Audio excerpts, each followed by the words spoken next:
ಯುವನಿಧಿ ಯೋಜನೆಯ ನವೆಂಬರ್ ತಿಂಗಳ ಹಣ ಈಗಾಗಲೇ ಬಿಡುಗಡೆ ಆಗಿದೆ. ಆದರೆ ಬಿಡುಗಡೆ ಆದರೂ ಸಹ ಎಲ್ಲರಿಗೂ ಹಣ ವರ್ಗಾವಣೆ ಮಾಡಿಲ್ಲ. ಇಲ್ಲಿ ಕೇವಲ ಒಂದು 50% ಫಲಾನುಭವಿಗಳಿಗೆ ಮಾತ್ರ ಹಣ ಬಂದಿದೆ. ಇನ್ನು ಉಳಿದಂತಹ 50% ಫಲಾನುಭವಿಗಳ ಖಾತೆಗೆ ಇದುವರೆಗೂ ಸಹ ಹಣ ತಲುಪಿಲ್ಲ. ಈಗಾಗಲೇ ಡಿಸೆಂಬರ್ ತಿಂಗಳು ಸಹ ಸ್ಟಾರ್ಟ್ ಆಗಿದೆ, ಆದರೂ ಸಹ ಇನ್ನೂ ನವೆಂಬರ್ ತಿಂಗಳಿನ ಹಣ ಬಂದೇ ಇಲ್ಲ. ಹಾಗಾದರೆ ಯಾಕೆ ಹಣ ಬಂದಿಲ್ಲ? ಹಣ ತಡವಾಗಿ ಬರೋದಕ್ಕೆ ಕಾರಣ ಏನು? ಹಣವನ್ನು ಬಿಡುಗಡೆ ಮಾಡ್ತಾರಾ ಅಥವಾ ಬಿಡುಗಡೆ ಮಾಡೋದೇ ಇಲ್ವಾ? ನೆಕ್ಸ್ಟ್, ಕಳೆದ ತಿಂಗಳಲ್ಲಿ ಯುವನಿಧಿ ಪ್ಲಸ್ ಯೋಜನೆಗೆ ರಿಜಿಸ್ಟರ್ ಆಗಿ ಅಂತ ತುಂಬ ಮೆಂಬರ್ಸಿಗೆ, ತುಂಬ ಫಲಾನುಭವಿಗಳಿಗೆ ಮೆಸೇಜ್ ಬಂದಿತ್ತು. ಹಾಗಾದರೆ ಈ ಒಂದು ಮೆಸೇಜ್ ಬಂದವರೆಲ್ಲರೂ ಸಹ ಪ್ರತಿಯೊಬ್ಬರು ಯುವನಿಧಿ ಪ್ಲಸ್ ಯೋಜನೆಗೆ ರಿಜಿಸ್ಟರ್ ಆಗಲೇಬೇಕಾ? ರಿಜಿಸ್ಟರ್ ಆಗಿಲ್ಲ ಅಂದರೆ ಯುವನಿಧಿ ಯೋಜನೆಯ ಹಣ ಬರುತ್ತಾ ಅಥವಾ ಬರೋದಿಲ್ವಾ? ಈ ನಿಮ್ಮ ಎಲ್ಲ ಡೌಟ್ಸ್ಗಳಿಗೂ ಸಹ ನಾನು ಈ ವಿಡಿಯೋ ಮೂಲಕ ಕಂಪ್ಲೀಟ್ ಇನ್ಫಾರ್ಮೇಷನ್ ಅನ್ನು ಕೊಡ್ತೀನಿ. ಈ ವಿಡಿಯೋನ ಎಲ್ಲೂ ಸ್ಕಿಪ್ ಮಾಡದೆ ಎಂಡ್ವರೆಗೂ ನೋಡಿ.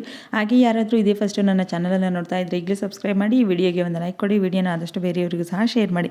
ಇದೇ ರೀತಿಯ ಇನ್ನೂ ಹೆಚ್ಚಿನ ಲೇಟೆಸ್ಟ್ ಅಪ್ಡೇಟ್ಸ್ಗಳಿಗಾಗಿ ಟೆಲಿಗ್ರಾಮ್ ಚಾನಲ್ಗೆ ಜಾಯ್ನ್ ಆಗಿ. ಈ ಯುವನಿಧಿ ಪ್ಲಸ್ ಯೋಜನೆಗೆ ರಿಜಿಸ್ಟರ್ ಆದರೆ ಮಾತ್ರ ಯುವನಿಧಿ ಯೋಜನೆಯ ಹಣ ಬರುತ್ತಾ? ಈ ರಿಜಿಸ್ಟರ್ ಏನಾದರೂ ಕಂಪಲ್ಸರಿನಾ? ರಿಜಿಸ್ಟರ್ ಆದವರಿಗೆ ಮಾತ್ರ ಹಣ ಬರುತ್ತಾ? ರಿಜಿಸ್ಟರ್ ಆಗಿಲ್ಲ ಅಂದರೆ ಏನಾದರೂ ಪ್ರಾಬ್ಲಮ್ ಆಗುತ್ತಾ ಅಂತ ನೋಡೋದಾದರೆ, ಈ ಯುವನಿಧಿ ಪ್ಲಸ್ ಮತ್ತು ಯುವನಿಧಿ ಯೋಜನೆಗೂ ಯಾವುದೇ ಸಂಬಂಧ ಇರೋದಿಲ್ಲ. ನೀವು ರಿಜಿಸ್ಟರ್ ಆದರೂ ರಿಜಿಸ್ಟರ್ ಆಗದೇ ಇದ್ರೂ ಸಹ ನಿಮಗೆ ಯುವನಿಧಿ ಯೋಜನೆಯ ಹಣ ಕಂಪಲ್ಸರಿ ಬರ್ತಾ ಹೋಗುತ್ತೆ. ಇನ್ನು ಯಾರಿಗೆಲ್ಲ ನವೆಂಬರ್ ತಿಂಗಳಿನ ಯುವನಿಧಿ ಯೋಜನೆಯ ಹಣ ಬಂದಿಲ್ವೋ ಅಂಥವರೆಲ್ಲರೂ ನೀವು ಫಸ್ಟು ನಿಮ್ಮ ಯುವನಿಧಿ ಯೋಜನೆಯ ಅರ್ಜಿ ಸ್ಥಿತಿಯನ್ನು ಚೆಕ್ ಮಾಡಿ. ಇಲ್ಲಿ ಸ್ಟೇಟಸನ್ನು ಚೆಕ್ ಮಾಡಿದಾಗ ಸ್ಟೇಟಸಲ್ಲಿ ಇಲ್ಲಿ ಪ್ರೆಸೆಂಟ್ ಸ್ಟೇಟಸ್ಸು ಮತ್ತು ಪೇಮೆಂಟ್ ಸ್ಟೇಟಸನ್ನು ನೀವು ಕರೆಕ್ಟಾಗಿ ಚೆಕ್ ಮಾಡ್ಕೊಬೇಕು. ಪ್ರೆಸೆಂಟ್ ಸ್ಟೇಟಸ್ ಬಂದು ಡೆಕ್ಲರೇಷನ್ ಪ್ರೊವೈಡೆಡ್ ಅಂತ ಇರಬೇಕು. ಈ ರೀತಿ ಇದ್ದರೆ ನಿಮಗೆ ಯಾವುದೇ ಪ್ರಾಬ್ಲಮ್ ಇಲ್ಲದೆ ಹಣ ಬರುತ್ತೆ. ನೆಕ್ಸ್ಟ್, ಇಲ್ಲಿ ಮಂತ್ಲಿ ಎಂಪ್ಲಾಯ್ಮೆಂಟು ಸಹ ಎಸ್ ಅಂತ ಇದೆ. ಈ ರೀತಿ ಇದ್ದರೆ ನಿಮಗೆ ಯಾವುದೇ ತೊಂದರೆ ಇರಲ್ಲ. ನಿಮಗೆ ಪ್ರತಿ ತಿಂಗಳು ಹಣ ಬರ್ತಾ ಹೋಗುತ್ತೆ. ಅಂದರೆ ಪ್ರತಿ ತಿಂಗಳು ಸೆಲ್ಫ್ ಡೆಕ್ಲರೇಷನನ್ನು ಸಬ್ಮಿಟ್ ಮಾಡಲೇಬೇಕು ಕಡ್ಡಾಯವಾಗಿ. ನೆಕ್ಸ್ಟ್, ನಿಮ್ಮ ಸ್ಟೇಟಸಲ್ಲಿ ಡೆಕ್ಲರೇಷನ್ ನಾಟ್ ಪ್ರೊವೈಡೆಡ್ ಅಂತ ಇದೆ ಅಂತ ಅಂದರೆ ನಿಮಗೆ ಹಣ ಬರೋದಿಲ್ಲ. ನೀವು ಸೆಲ್ಫ್ ಡೆಕ್ಲರೇಷನನ್ನು ಸಬ್ಮಿಟ್ ಮಾಡಿಲ್ಲ ಅಂತ. ಒಂದು ವೇಳೆ ನೀವು ಈಗಾಗಲೇ ಸೆಲ್ಫ್ ಡೆಕ್ಲರೇಷನನ್ನು ಸಬ್ಮಿಟ್ ಮಾಡಿದ್ರೆ ಅಂದ್ಕೊಡಿ, ಈ ಒಂದು ನವೆಂಬರ್ ತಿಂಗಳದೇ ಆಗಿರ್ಬೋದು. ಆದರೆ ಇಲ್ಲಿ ಸ್ಟೇಟಸಲ್ಲಿ ಅಪ್ಡೇಟ್ ಆಗಿಲ್ಲ, ಡೆಕ್ಲರೇಷನ್ ನಾಟ್ ಪ್ರೊವೈಡೆಡ್ ಅಂತ ಬರ್ತಾ ಇದೆ ಅಂತ ಅಂದರೆ ಆಗ ನೀವು ನಿಮ್ಮ ಹತ್ರ ಅಕ್ನಾಲೆಜ್ಮೆಂಟ್ ಇರುತ್ತೆ ಸೆಲ್ಫ್ ಡೆಕ್ಲರೇಷನ್ ಸಬ್ಮಿಟ್ ಮಾಡಿರೋದು.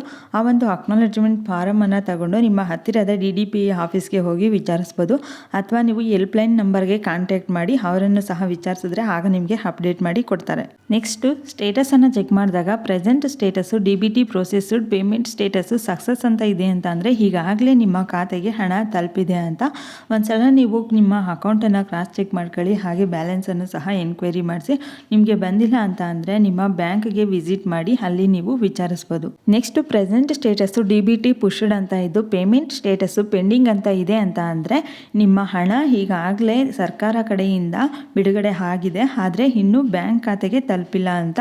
ಈಗ ಬ್ಯಾಂಕ್ ಖಾತೆಗೆ ತಲುಪೋ ಪ್ರೋಸೆಸ್ಸಲ್ಲಿರುತ್ತೆ. ಆ ಪ್ರೋಸೆಸ್ ಕಂಪ್ಲೀಟ್ ಆದಮೇಲೆ ನಿಮ್ಮ ಬ್ಯಾಂಕ್ ಖಾತೆಗೆ ಹಣ ತಲುಪುತ್ತೆ. ನೆಕ್ಸ್ಟ್, ಇನ್ನು ಯಾರಿಗೆಲ್ಲ ಯುವನಿಧಿ ಯೋಜನೆಯ ನವೆಂಬರ್ ತಿಂಗಳಿನ ಹಣ ಬಿಡುಗಡೆ ಆಗಿಲ್ವೋ ಅಂತಹ ಫಲಾನುಭವಿಗಳ ಖಾತೆಗೆ ಹಣ ಯಾವಾಗ ಬಿಡುಗಡೆ ಮಾಡ್ತಾರೆ, ಯಾಕೆ ಇದುವರೆಗೂ ಸಹ ಬಿಡುಗಡೆ ಮಾಡಿಲ್ಲ ಅಂತ ನೋಡೋದಾದರೆ, ಈಗ ಈ ಒಂದು ನವೆಂಬರ್ ತಿಂಗಳ ಹಣ ಆಗಿರ್ಬೋದು ಅಥವಾ ಹಿಂದೆ ಅಕ್ಟೋಬರು, ಸೆಪ್ಟೆಂಬರು ಎಲ್ಲ ತಿಂಗಳ ಹಣವನ್ನು ಸಹ ಇಲ್ಲಿ ಒಂದೇ ದಿನಾಂಕದಂದು ಎಲ್ಲ ಫಲಾನುಭವಿಗಳ ಖಾತೆಗೂ ಸಹ ಹಣ ವರ್ಗಾವಣೆ ಮಾಡ್ತಾ ಇಲ್ಲ.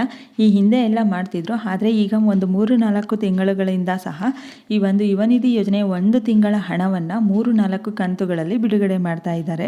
ಹೀಗಾಗಿನೇ ಹಣ ಬರೋದು ಲೇಟ್ ಆಗ್ತಾ ಇದೆ. ಮೊದಲನೇ ರೌಂಡ್ ಹಣ ಬಿಡುಗಡೆ ಆಗಿದ 5 ದಿನದ ಒಳಗಡೆನೆ ಈಗ ಸೆಕೆಂಡ್ ರೌಂಡ್ ಹಣನೂ ಬಿಡುಗಡೆ ಮಾಡ್ತಾ ಇದ್ರು. ಆದರೆ ಈ ಒಂದು ತಿಂಗಳಲ್ಲಿ ಈಗಾಗಲೇ ಹಣ ಬಂದು ಈ 7-8 ದಿನ ಆದರೂ ಸಹ ಇನ್ನೂ ಎರಡನೇ ರೌಂಡಿನ ಹಣವನ್ನು ಬಿಡುಗಡೆ ಮಾಡಿಲ್ಲ. ಇದಕ್ಕೆ ಕಾರಣ ಏನು ಅಂತ ಅಂದರೆ ಈಗ ಸರ್ವರ್ ಪ್ರಾಬ್ಲಮ್ಮು, ಹಾಗೆ ಇದ್ರ ಜೊತೆಗೆ ಈಗ ಗೃಹಲಕ್ಷ್ಮಿ ಮತ್ತು ಅನ್ನಭಾಗ್ಯ ಯೋಜನೆಯ ಹಣವನ್ನು ಸಹ ಒಟ್ಟಿಗೆ ಬಿಡುಗಡೆ ಮಾಡ್ತಾ ಇದ್ದಾರೆ. ಹಾಗಾಗಿನೇ ಇಲ್ಲಿ ಹಣ ತಲುಪೋದಕ್ಕೆ ಲೇಟ್ ಆಗ್ತಾ ಇದೆ. ಯಾರಿಗೆಲ್ಲ ಈ ಒಂದು ನವೆಂಬರ್ ತಿಂಗಳ ಯುವನಿಧಿ ಯೋಜನೆಯ ಹಣ ಬಂದಿಲ್ವೋ ಅಂತಹ ಫಲಾನುಭವಿಗಳಿಗೆ ಈ ಒಂದು ಡಿಸೆಂಬರ್ ತಿಂಗಳ 10ನೇ ತಾರೀಕಿನ ಒಳಗಡೆನೆ ಎಲ್ಲ ಹಣವನ್ನು ಸಹ ಜಮಾ ಮಾಡ್ತೀವಿ ಅಂತ ಮಾಹಿತಿಯನ್ನು ಕೊಟ್ಟಿದ್ದಾರೆ. ಈಗಾಗಲೇ ಡಿಸೆಂಬರ್ ತಿಂಗಳು ಸಹ ಪ್ರಾರಂಭವಾಗಿದೆ. ಈ ಒಂದು ಡಿಸೆಂಬರ್ ತಿಂಗಳಿನ ಸೆಲ್ಫ್ ಡೆಕ್ಲರೇಷನ್ನು ಈಗಾಗಲೇ 1ನೇ ತಾರೀಕಿನಿಂದನೇ ಪ್ರಾರಂಭ ಆಗಬೇಕಿತ್ತು, ಆದರೆ ಇನ್ನೂ ಸಹ ಪ್ರಾರಂಭ ಮಾಡಿಲ್ಲ.